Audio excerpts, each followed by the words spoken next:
is going on, you guys? Welcome back to another video here on the channel. Today we are going to do our 5-minute review of the most recent Monday Night Raw. Alright, 5-minute Raw review. Here we go. If you do enjoy this kind of content, be sure to press that like button down below and be sure to subscribe if you are new here.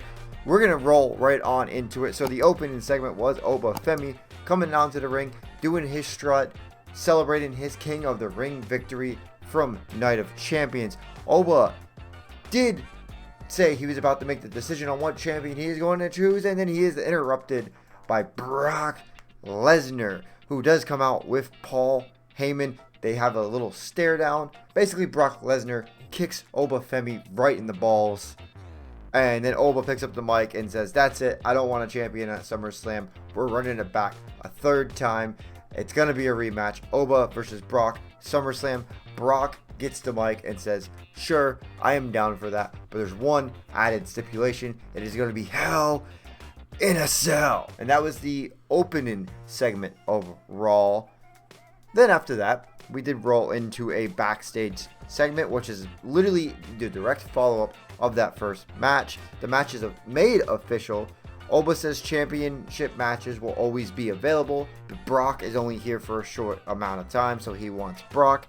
Also, with Paul Heyman being with Brock, Paul Heyman was trying to convince Adam Pearce to make the match official, which he did. As Paul Heyman was talking to Adam Pearce, Austin Theory approaches Paul Heyman and basically confronts him for not letting him know he's in the building. So we're starting to see some possible cracks in the foundation of the vision. Yeah, and then going on in the next segment, we have Ethan Page versus Rey Mysterio.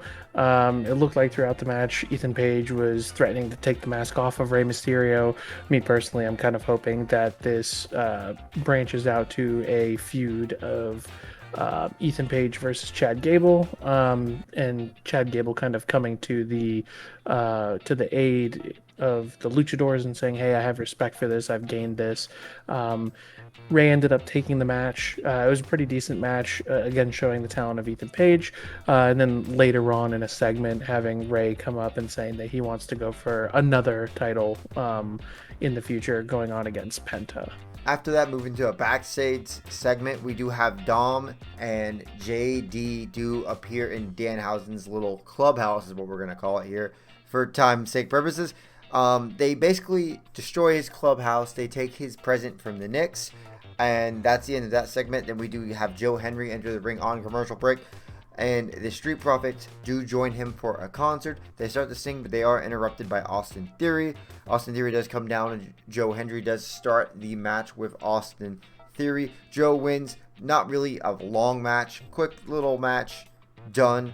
After that, we do roll into the Queen of the Ring. Io Sky does come down to the ring to cut a promo after winning Queen of the Ring this past weekend. She is interrupted by Liv. It is made official that Io is choosing Liv for the title. And then the Judgment Day does jump Io. The Judgment Day does stand tall. Nobody comes to the aid of Io Sky. Yeah, after that, we're looking at LA Knight, going against Jimmy Uso with Jay on commentary.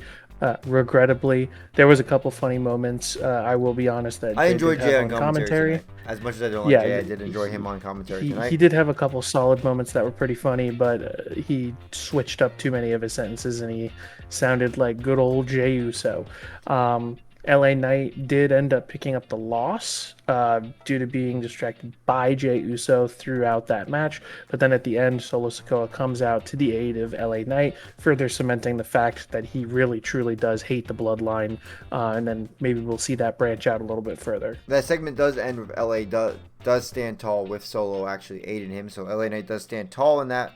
Then we see a segment where Lyra cuts a very heelish promo talking about Bayley.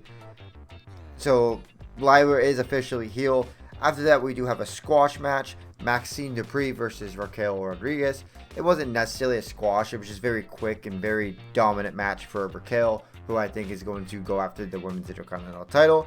We did see Danhausen did return to his clubhouse right after that match to find his stuff destroyed. And then Liv does go in there and tell him, "We did it because you owe us money." On the next segment, we do have Chad Gable versus JD Madonna. Dom is ringside in Danhausen's Knicks jersey that he did steal. Danhausen does pop up to assist, I would say assist Chad Gable, because Dom is interfering in the match. Because of that, he is able to steal his jersey back. But as he's running down the ramp celebrating, he gets his jersey back. Raquel does attack him from behind, and in Judgment Day does have his Knicks jersey.